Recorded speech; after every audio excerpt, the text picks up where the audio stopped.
PM Modi के बिहार दौरे से पहले सियासी बयानबाजी जारी है, तो वहीं इस बीच पीएम मोदी के आगमन से पहले राजद प्रवक्ता शक्ति यादव का बयान सामने आया। उन्होंने कहा कि पीएम मोदी के दौरे से एनडीए गठबंधन को फायदा होने वाला नहीं है। राजद नेता ने मुख्यमंत्री नीतीश कुमार के साथ बीजेपी पर भी जमकर निशाना साधा। शक्ति यादव ने कहा, मुख्यमंत्री नीतीश कुमार पूरी तरह अस्वस्थ है। पर्दे के पीछे से सत्ता पर कब्जा करने के बाद बीजेपी अब सामने से कब्जा करने की कोशिश में है। पीएम मोदी के बिहार आने से एनडीए को कोई फायदा नहीं होगा। जदयू बीजेपी गठबंधन की सरकार पूरी तरह नाकाम हो चुकी है। इंडोनेशिया में सर्वदलीय प्रतिनिधि मंडल की बैठक में बोलते हुए जेडीयू सांसद संजय झा ने कहा, हमारे सभी संवादों में इंडोनेशिया का आतंकवाद के कृत्यों की स्पष्ट निंदा करने का संदेश और आतंकवाद के खिलाफ शून्य सहनशीलता की नीति स्पष्ट नहीं है। अब से भारत आतंकवादियों और उन्हें बढ़ावा देने वाले देश के बीच कोई अंतर नहीं करेगा। हम किसी भी परमाणु ब्लैकमेल को स्वीकार नहीं करेंगे। अरविंद केजरीवाल ने आबकारी घोटाले से जुड़े सीबीआई और ईडी के मामलों के चलते पासपोर्ट नवीनीकरण के लिए राउजे वेन्यू कोर्ट की विशेष अदालत में एनओसी की मांग करते हुए आवेदन किया है। अदालत ने ईडी और सीबीआई को नोटिस जारी कर 4 जून तक जवाब मांगा है। केजरीवाल के अधिवक्ता ने बताया कि उनके मुवक्किल का पासपोर्ट 2018 में ही एक्सपायर हो चुका है। तेज प्रताप यादव और अनुष्का यादव का मामला सामने आया है। बाद में सियासी पारा हाई है, तो वहीं इस बीच राष्ट्रीय लोक जनशक्ति पार्टी ने बड़ा कदम उठाया है। अनुष्का यादव के भाई आकाश यादव को राष्ट्रीय लोक जनशक्ति पार्टी ने 6 साल के लिए निष्कासित कर दिया है। पार्टी के राष्ट्रीय अध्यक्ष पशुपति पारस ने ये फैसला लिया। आकाश लगातार अपनी बहन अनुष्का यादव और तेज प्रताप यादव के समर्थन में मीडिया में बोल रहे थे।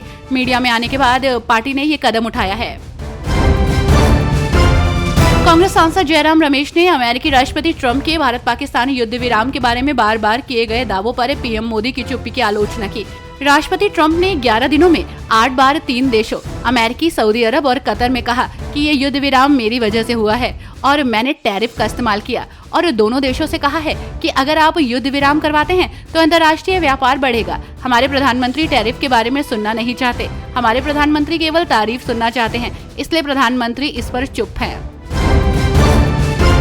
दिल्ली सरकार के 100 दिन पूरे होने वाले हैं और ऐसे में बीजेपी के कार्यकाल पर आप लगातार हमलावर है, तो वहीं इस बीच आप नेता आतिशी की प्रतिक्रिया सामने आई है। उन्होंने कहा, बीजेपी ने दिल्ली वालों का जीवन नरक बना दिया है। प्रेस कॉन्फ्रेंस के जरिए कहा, बेहतर काम करना और अपने वायदे पूरे करना तो छोड़िए, बीजेपी ने 10 साल से चलती हुई दिल्ली की व्यवस्था को 100 दिन के अंदर ठप कर दिया।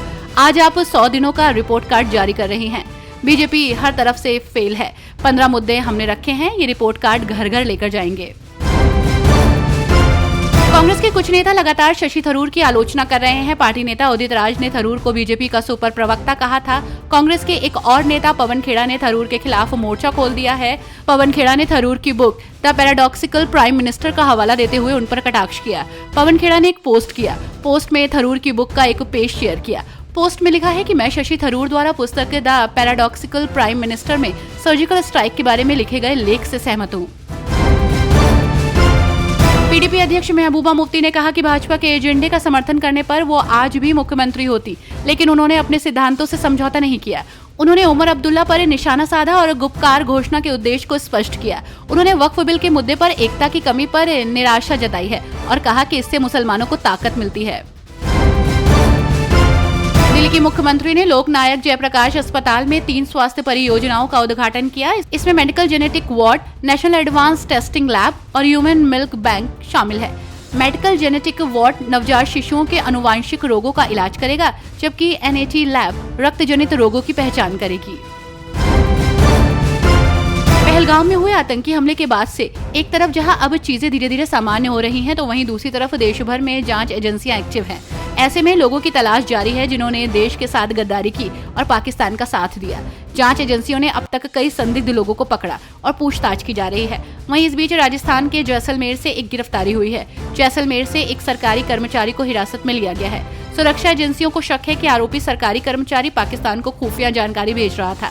आरोपी का नाम शकूर खान बताया जा रहा है।